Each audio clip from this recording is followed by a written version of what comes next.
Good afternoon. If I could have your attention.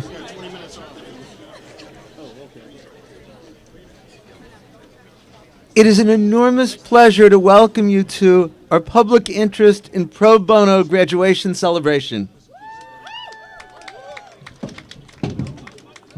Let me start by saying that if it's too crowded in this area, please feel free to move to Steinhardt, be comfortable. Also want to take a moment to thank those who are providing us the wonderful music and who are serving us today.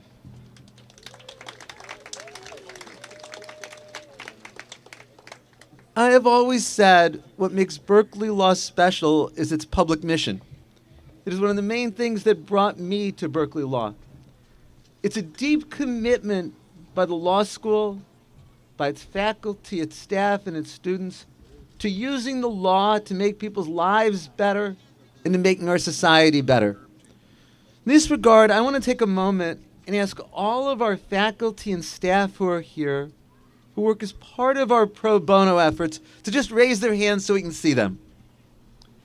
And I ask for rousing applause for them.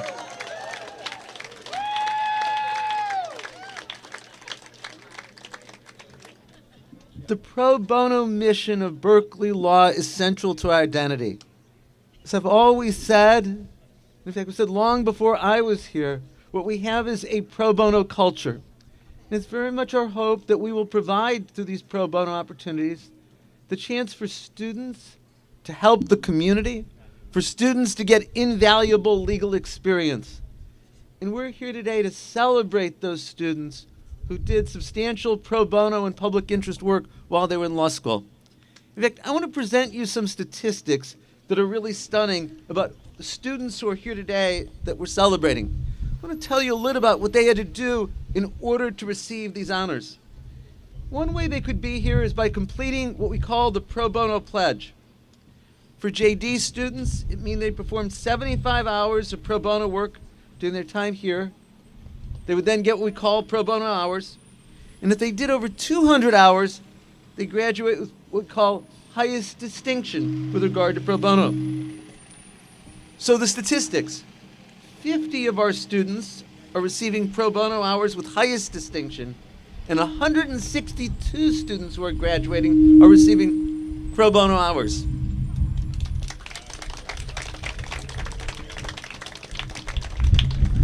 Another way that the students can be honored here today is by completing 2 summers of public service work during their time in law school.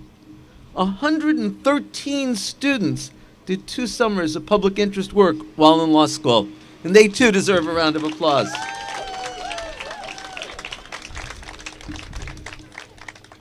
Another way that we're honoring students is if they served as a pro bono student leader through student-initiated legal service projects or through BLAST projects.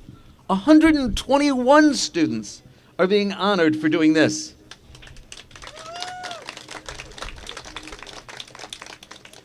Another way that students deserve and earn the honor is by meeting the requirements for the Public Interest and Social Justice Certificate and/or the Race in the Law Certificate.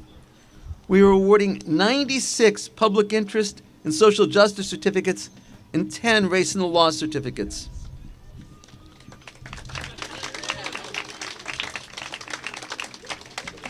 I congratulate each and every one of you on receiving these certificates. I hope that for each of you will begin a career where you use your tremendous talents to help people in the most important part of their lives, to help improve our society. A statistic that I just learned about the class that will graduate tomorrow, for the JD students, 23% of them already have lined up full-time jobs in public interest or public service. And this may be the record for Berkeley Law.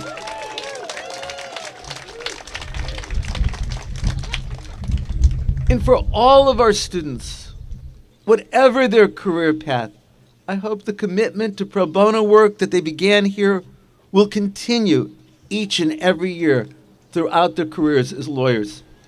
And so to begin the program, to start presenting the awards, I want to turn over to my wonderful colleague, Seema Patel, who's part of our clinical faculty and is our liaison to the East Bay Community Law Center.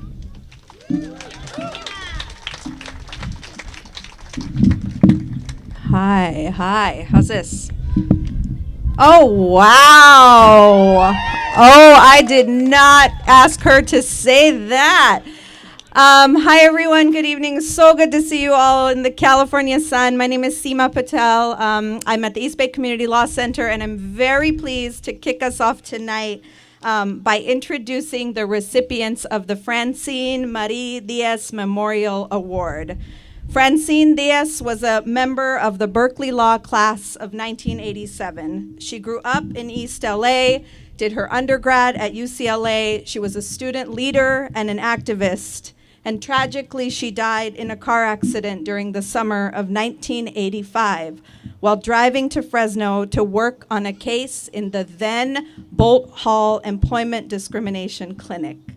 She had been representing several courageous, undocumented women who were being sexually harassed on the job and who had endangered their own immigration status to say, "Time's up." Francine's efforts some 35 years ago were prescient, and they continue to make us proud. As a 1L here, Francine was active in the then La Raza Law Students Association, now La Alianza, and served on the board of La Raza Centro Legal. Francine's community established this award to remember her commitment to social justice and to honor graduating students whose studies and career plans best reflect Diaz's commitment to social justice for women of color. To that end, it is my honor to confer this year's Francine Marie Diaz Memorial Award on two people, Tiffany de Guzman and Ilaria Youssef.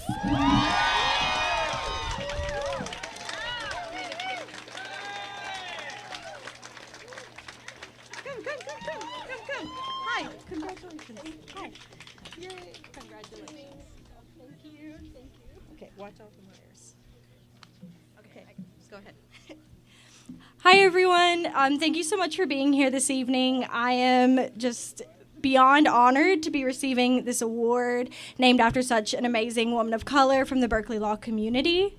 I am originally from North Carolina, and I'd spent my entire life there prior to coming to this amazing institution. And I came here specifically to seek out a community of color and a community committed to public interest and pro bono work. And as Dean Chemerinsky just shared, I very clearly found that amazing community in all of the people here. And I just want to thank all of my wonderful friends and my family for being here, the Henderson Center, and all of our amazing pro bono staff that work so hard every day to make sure that we can go out and do good work in the world. Thank you.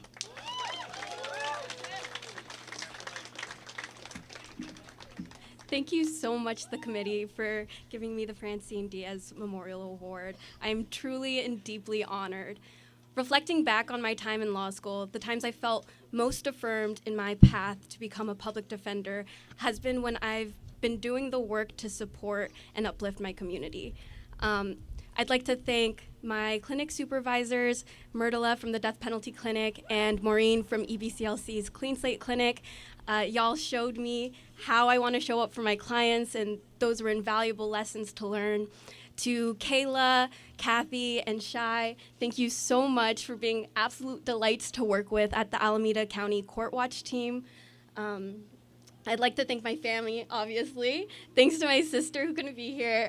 She's been amazing, all of those late night commiseration sessions. And thank you to my mom and dad for all of your love and support throughout the years, even the hormonal teenage ones. And yeah, thank you everyone. And congrats, class of 2022. We did it.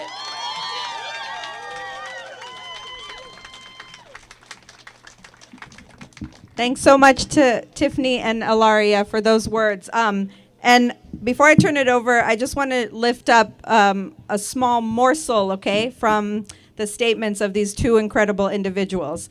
Tiffany wrote in her statement the importance of taking classes focused on improving and pushing the law rather than just accepting the confines. And Ilaria offered us the frame of how to, quote, unabashedly lead with love. I had to share that because I thought it was so special. So thank you, Ilaria and Tiffany. I'm now, yes, give it up for them, y'all. And I'm now going to turn it over to my colleague from the Berkeley Law faculty, David Oppenheimer.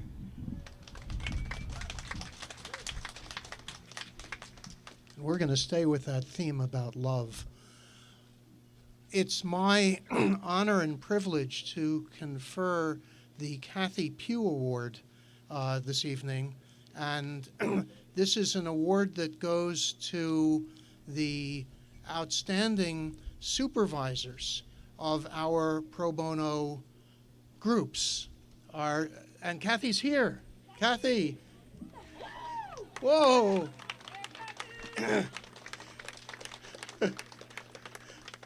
Let me say a few words about Kathi, because she is someone who has truly changed the work of lawyers in our society. She graduated from Berkeley Law. She looked for a position doing social justice work, couldn't find one that really worked for her, went off to Morrison and Foster, one of the great San Francisco large commercial law firms, what we call big law, and as soon as she got there, said, well, where's the pro bono program? Because I want to be doing a lot of pro bono work. And she did more and more pro bono work there until the point came where they realized that she was so inspiring. They really needed a pro bono program, and they really needed a lawyer in charge of that program. And, you know, today, every big law firm in the United States and in the United Kingdom has a pro bono partner, has a lawyer who's in charge of pro bono. But there was no such thing until Kathi invented that and got MoFo to be the first to do it, and then got MoFo working with Kathi to put pressure on the San Francisco Bar Association so that everyone would start doing it. And that's how it has spread. So any of you who go work in a big law firm next year and you ask about the pro bono program, as I'm sure you all will, and you'll be referred to the pro bono partner or to the people who run the pro bono program, they're there because of Kathi Pugh. Now,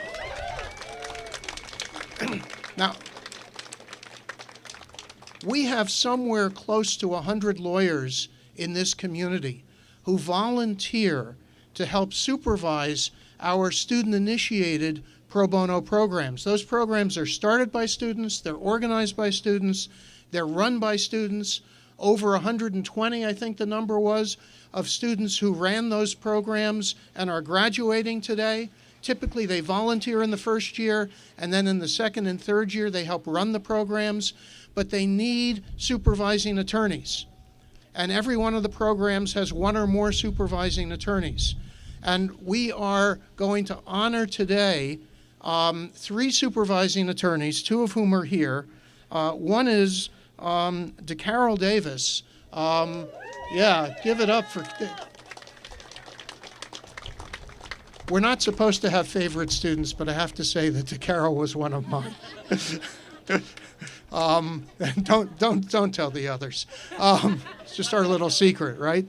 And DeCarol is the supervising attorney for the Workers' Rights Clinic here. The Workers' Rights Clinic was one of the very first student-initiated legal services projects here at Berkeley. And DeCarol, who is a staff attorney, she's the director of community legal services programs at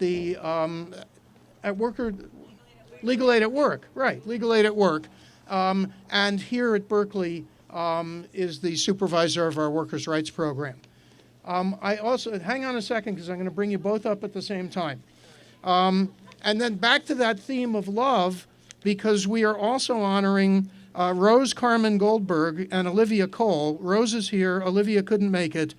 They are the supervising attorneys, and I think the original supervising attorneys of the Legal Obstacles Veterans Encounter, which comes out to be love, because that is the theme of how, with the inspiration from Dr. King and what Dr. King told us about the power of love, and that's at the heart of our pro bono program.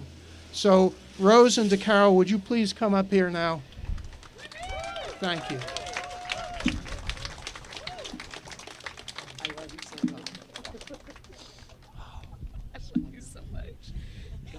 We haven't met. I know. Okay. Go ahead, please. Oh, well, okay, David. Kathi, I love you. And Deborah, I don't know where you are. Yay, Deborah, Sue, David, Leslie. I hope y'all don't get fired for giving me this. If so, call the Workers' Rights Clinic at 5. No, I'm just kidding. It'll be a conflict of interest or whatever. Also, my mom is trying to live stream. So, hey, Mom, I love you. And my sister Adrienne, my mentor, I love you. Also, Mom, you mentored me, but you're my mom, and you know Adrienne, yeah. So anyway, but I need to do this. My Workers' Rights Clinic students, I've seen some of you there. You all need to understand this number. The dean gave you a number, 236 workers. There were 16 people in this clinic that showed up every Thursday throughout the academic year, their Thursday night. I see Thursday nights, and served 236 workers in California who were not able to afford legal services, who needed free, confidential information. And I just want y'all to know it's an honor to have been by your side during that whole situation. I hope that I trained you, and I hope that I gave you room for your voice in communicating with clients and being there for clients, because that's what we do, because we're real people. So anyway, go Workers' Rights Clinic. Kathi, I don't take this lightly. I love you very much. I love you. Okay, clearly I should have spoken first because it's very hard to go now. So I'm also incredibly grateful and honored for this award, and it really belongs to the students of the LOVE SLIP, which stands for Legal Obstacles Veterans Encounter. They get all the credit for the work. They also came up with a name. I really wish I could take credit for that. This award also belongs to all the veterans in the Bay Area and across the nation who all too often have to fight a second battle to get access to the benefits, disability benefits and other benefits they're entitled to under the law. And it's in particular veterans of color, service members who have survived military sexual assault, and LGBTQ veterans who have high barriers to access to these benefits. So thankful for them for the trust and their connection with students. And from a very personal note, I also love Kathi. You heard from David that she started the pro bono program at Morrison & Foerster, and for decades my family has received pro bono services from Morrison & Foerster under Kathi's leadership. So I've literally sat on the other side of the pro bono table and still do. And the services provided really mean the world to me and my family. It's really scary to be at the mercy of the law, and I know that the work that the students provide to homeless and low-income veterans in the Bay Area means just as much to them. So really grateful to be able to be a part of this work. Thank you.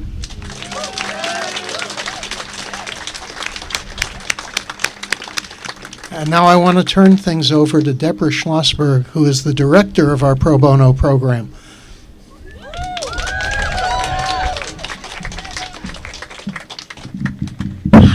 Hi, everyone. This is unbelievable. I have not been able to stand surrounded by all of this work, this love, these students in so long, and it feels really good. So I just want to take a moment to congratulate all of the students here because you've contributed enormously to the pro bono program. So just do that first before we do the award. Okay, here we go. The Pro Bono Champion Award is the first award that I'm going to be speaking about. This year, it is my great pleasure to present the Pro Bono Champion Award to Sam Sokolsky. Sam's involvement in pro bono work started when he arrived as a 1L and has accelerated throughout his time at Berkeley Law. His work ranges from his efforts as a member of the Consumer Rights Workshop to his rapid response work with the Public Law Center on behalf of clients in immigration detention during the COVID-19 pandemic, to legal research with the Reproductive Justice Project, and as a leader of the Berkeley Law Alternative Spring Break trip to the Central Valley. Sam has invested hundreds and hundreds and hundreds of hours into pro bono, and truly his heart. Sam's advocacy and dedication was highlighted by many colleagues in his robust nomination. Law student members from the class of 2021, 2022, 2023, and 2024 together wrote to nominate Sam and praised him for, quote, not just his work, but his continuous commitment to pro bono. He has never ceased finding new opportunities to offer legal services to his community and beyond. His advocacy surpassed the narrow confines of the legal case to helping clients with every aspect of moving their lives forward. Sam engaged in pro bono work as a member of SLPS, BLAST, and through numerous independent and Connect opportunities. Congratulations, Sam. We are going to miss you greatly, and we thank you so much for your contributions and your leadership. You have a fancy award behind you from Savannah. Thank you. Thank you so much to the Pro Bono Committee for selecting me, and especially to Deborah and to Leslie for making the Pro Bono community at Berkeley so vibrant and such a beautiful place. I also want to give a huge thank you to Fraser Meir, and I'm so glad you can make it out for being my supervisor and mentor for much of the pro bono work I did. A huge part of it, I could not have done it without you. I also want to thank all the students and all the other mentors and attorneys and support staff that I've worked with, countless people that have inspired me, have taught me, and make me want to be a better version of myself.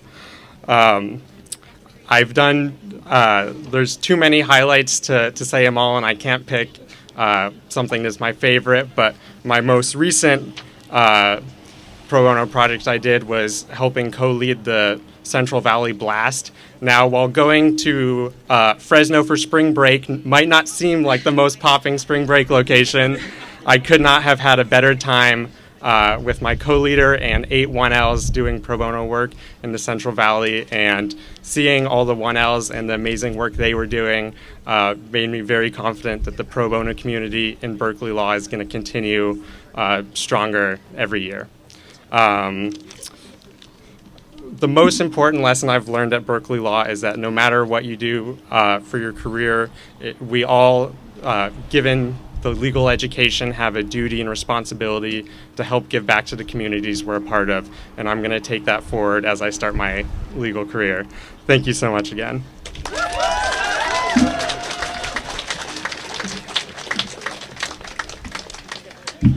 Hello again. I'm going to move on to the next award, which is the Eleanor Swift Award. Each year, the award is given to an exceptional member of the Berkeley Law community, student, staff, or faculty member who, like Professor Eleanor Swift, has performed outstanding work to strengthen Berkeley Law's commitment to public service. This year, the Eleanor Swift Award goes to one graduating student and one beloved member of our faculty who we lost earlier this year. I am going to begin with our student awardee, Sarah Jaramillo. I'm gonna, you have to let me talk about you first. Sarah, the selection committee commends you for your extraordinary work and leadership during your 3 years at Berkeley Law. An impressive group of your peers and faculty worked together to craft your nomination, and they wrote, despite the trials of law school, the COVID-19 pandemic, the racial reckoning of 2020, and her own personal challenges, Sarah not only participated in public service work of others, but created and led many opportunities for other students to engage in this work as well. Sarah, also a co-leader of the Blast Central Valley trip last year, and a leader of Students for Economic and Environmental Justice, SIEGE. She dove deep into her work as well in the International Human Rights Law Clinic. We have a workshop with it flipped. Professor Altholtz couldn't be here today, and she wanted me to tell you how proud she is of you, and I wanted to include just a little bit of what she said about you in her nomination. She wrote, "Through diligence and tenacity, Sarah rose to each challenge and became an indispensable and highly effective member of each project team. Sarah's ability to reflect and learn from her experience has been a key ingredient for her accomplishments and notable achievements." Your fellow students also wrote, "Above all, the way that Sarah approaches her relationships with those around her with humanity, kindness, compassion, and selflessness exemplifies what it means to be for the common good." Sarah, you have been a student leader here at Berkeley Law, and we know you will be a public interest leader in your career as an attorney, and we're incredibly happy to celebrate you today.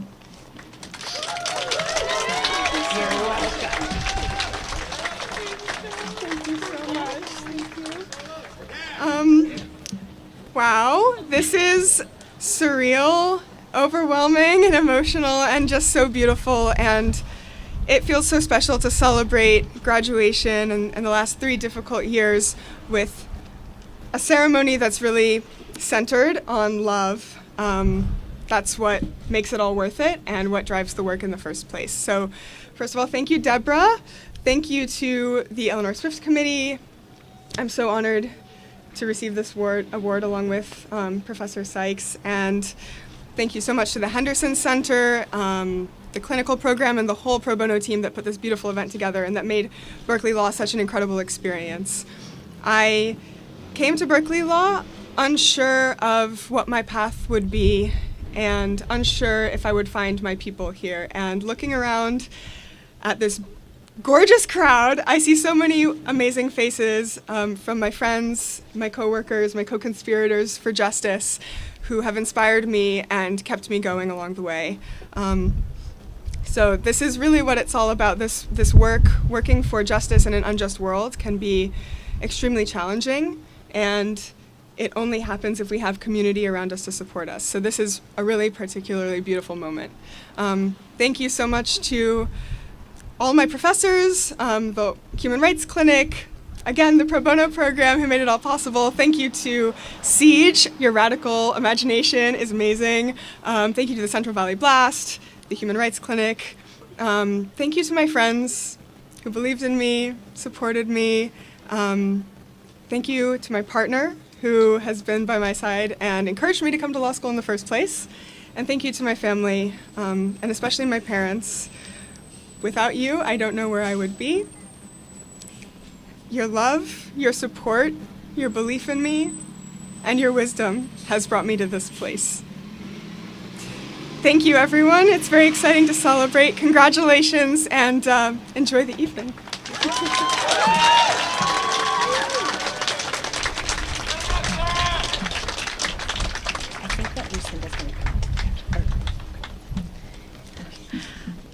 Hi, Eileen. Hello again. Last time from me. Okay. I'm just going to speak now briefly about Professor Lucinda Sykes. Professor Sykes was a member of the Berkeley Law faculty for over 20 years. Her death this fall was a shock and immeasurable loss for the entire Berkeley Law community. This spring, when we received her nomination for the Eleanor Swift Award, the committee immediately knew she was beyond deserving of this honor.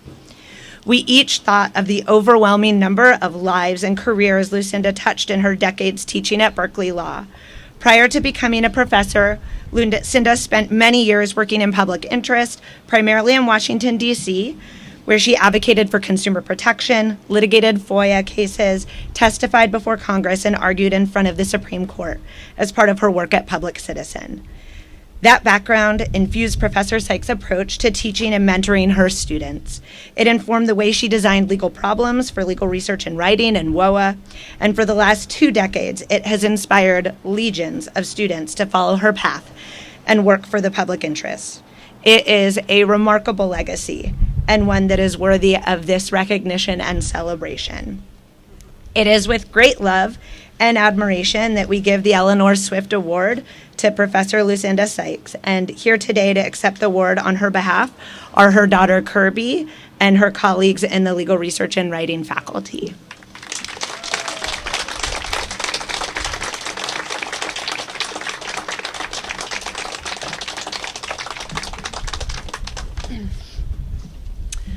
Hello, everyone. I cannot describe how pleased I am to be here with you all this evening, and especially pleased to be here with Kirby, Lucinda's remarkable daughter.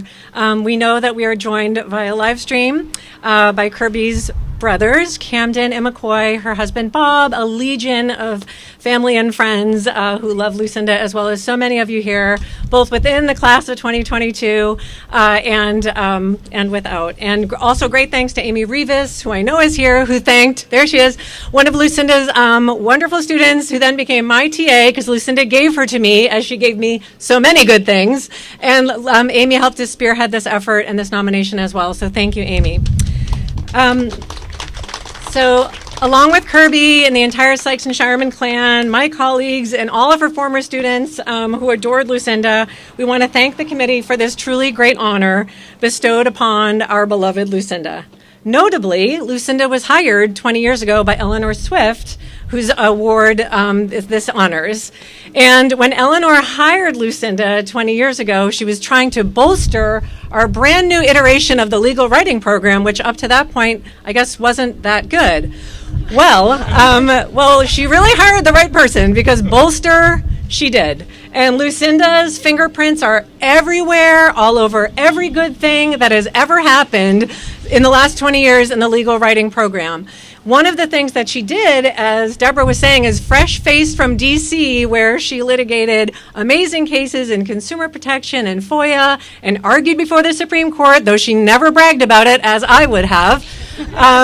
She infused our program with her love of all things public interest, and she became a mentor to so many students, not only her own students, but the entirety of the student body, because Lucinda is the person who created all of the spring problems that you all worked on. So remember back as 1Ls, you soon-to-be graduates, when you were arguing and writing about the grand jury secrecy? That was Lucinda's creation. And the 1Ls who just finished up arguing a FOIA case, who are now FOIA fans, that was Lucinda's creation. So she's done so much to bolster the public interest sphere of our program. And Lucinda loved sharing in graduation. I mean, she loved everything and everyone. I mean, of course, her family most importantly. But in terms of the law school, she was the most positive person we've ever known. And she loved everything about teaching, but she loved graduation. She would be levitating from her seat tomorrow and just like, oh, and excited with her arms up.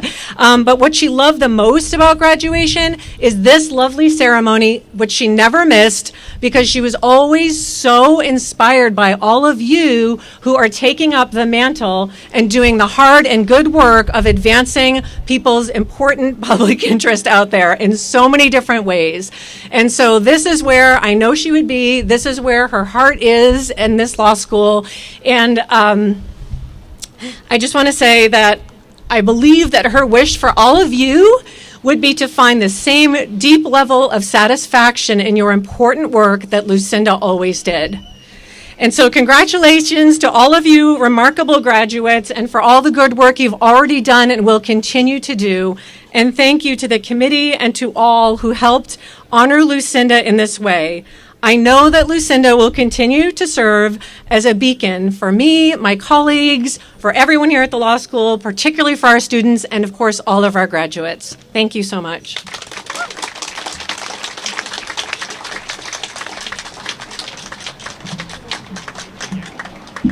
And now we're going to transition to the Sachs Award, and I'm looking for my colleagues Erin Lay and Ty Alper. You here?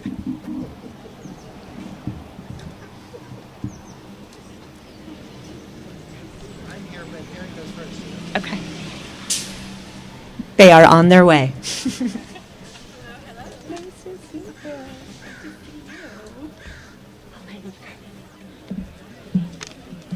Good evening. I'm really excited to be here today to present the Brian M. Sachs Award for Excellence in Clinical Advocacy. This award honors Sachs's enthusiasm for the practice of law and dedication to teaching.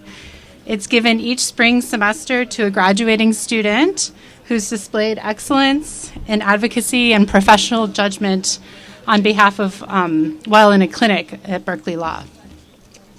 It's been my great pleasure to get to work with Sarah Abelow in East Bay Community Law Center's Health and Welfare Practice.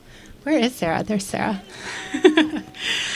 Sarah is committed to clients who are not adequately served by systems that are built to shut them out, typically because of race and disability. In clinic, she took on a wide variety of cases on behalf of adults and children with disabilities. And she was most drawn to hearing cases involving mothers who are unable to work outside the home because of their need to care for their children who had special needs. Sarah aims to get a deep sense of her clients' experiences.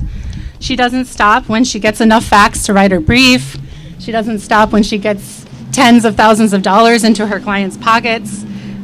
She provides comfort for her clients in their other facets of their lives. She listens as families talk to her and go deep about their histories of trauma and their unjust experiences. Sarah is also persistent. When she heard, in one case, when she heard of the unfair treatment a client was enduring at the hands of a county worker, she asked me how she could get a new worker. And I shared my doubt that the county would ever change, for they never had when I requested it. The next day, I opened my inbox to find a letter drafted from Sarah to the county outlining the multiple reasons why this worker should be removed from a case. And within probably hours of sending that email, the worker was changed. So this is just one of the many ways that Sarah has shown me what is possible, and not only possible, but actually what's necessary to do our work. So I thank you for that. Before I turn it over to Sarah, I want to leave you with a note that was written by the mom of one of Sarah's young clients after a really rough hearing that Sarah represented her through. She said, "Thank you for representing my son. I'm grateful for your support, understanding, and guidance, for fighting for our family so we can thrive and so my son can access the supports to improve his quality of life." So thank you, Sarah.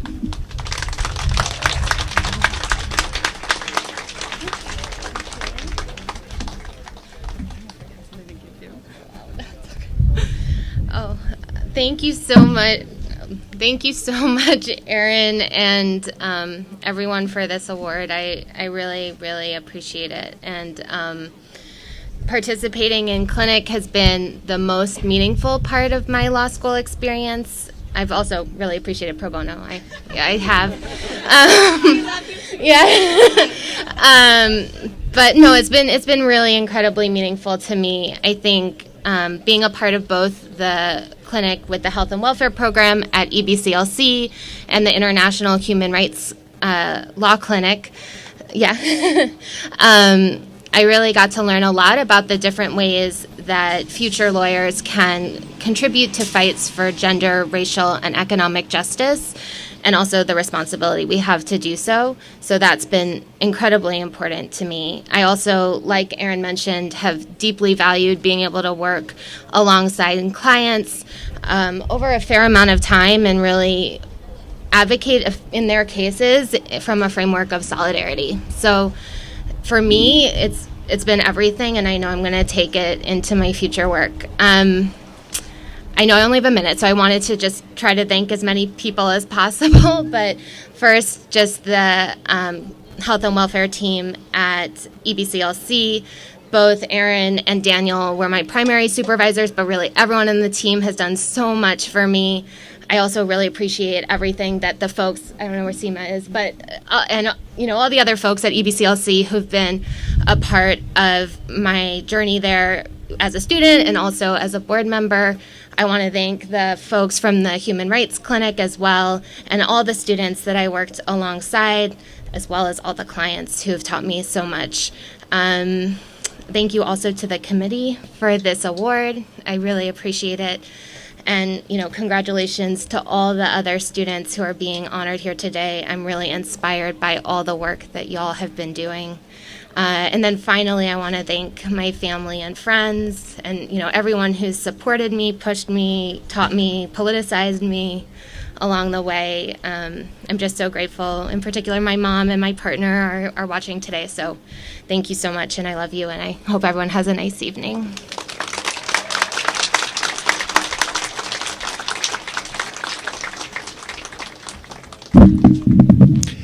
Hi, everybody. I'm going to use my 1 minute to embarrass Kaylee Johnson, who is the honorable mention winner of the Sachs Prize this year and who I had the opportunity to supervise this year in the death penalty clinic. So the first assignment, project that she worked on, she emailed me her work product. This was the first week in the clinic, and she accidentally sent me her rough notes instead of the memo that she meant to send me. And so I got it, and I opened it up, and I was like, "Ooh, this student is going to be a project."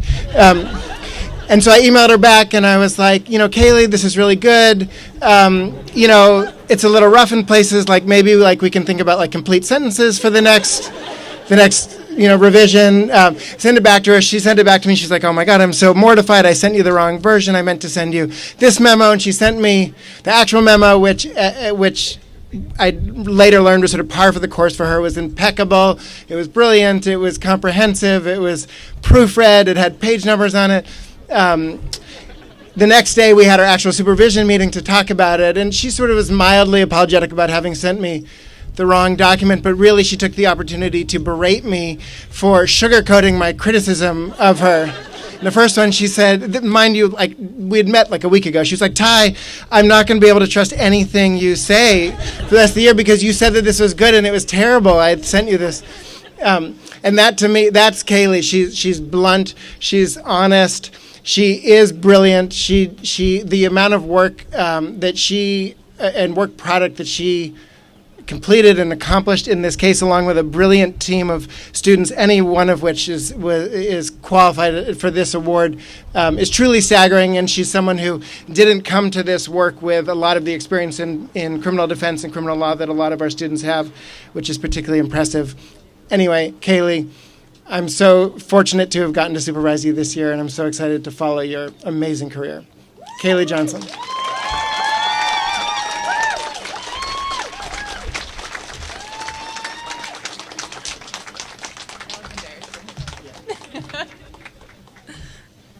It's a little short. I don't know how to bring it up. I'm truly humbled and grateful to be receiving this award. I want to first thank the Sachs family and prize committee for their commitment to Berkeley's clinical programs and students and clients. I'd like to thank my family for always supporting me, believing in me, inspiring me to be the best person I can be, and my husband, Tim, who's been my rock. He makes me feel like I can achieve anything in this world. I'd like to thank my fellow students in the death penalty clinic. They've created the most inspiring and hardworking environment. It's incredibly supportive, and the hard work and commitment throughout every single student is truly infectious. I'd also like to thank my team, Tiara, Maggie, Mal, and Jacob, who truly are just as deserving of this award. And I'd like to thank our supervisors, Ty, Marilla, and Liz. Your work and your guidance has meant so much to so many of us, and it's truly transformed our law school experience. I'd also like to thank Ty, not embarrass him. We have plenty of stories, but I do want to thank him for his mentorship and guidance over the past year. I've never met someone who so successfully throws themselves into their cases and clients while dedicating so much time and attention to his students, while also being fully present for his family and personal commitments. It's been an honor to learn from someone so intentional and genuine. The death penalty clinic has been one of the most pivotal experiences in my life. I've been able to work on a complicated case of a client, an innocent client on Alabama's death row, and it's taught me so much. It's taught me how to lawyer creatively and traditionally, and what it means to advocate for our clients in the most difficult of circumstances. It's taught me how to balance moments of joy and excitement with moments of desperation and how to persevere through all of those times. And it's taught me how to redefine success and what that means. It's something that I will carry with me throughout my entire career and my life. I'm truly honored to be receiving this reward and more grateful for the opportunity I've had to work on this clinic. Now I feel bad for embarrassing you. I should have been really fast. That was your last chance. I know, I'm sorry.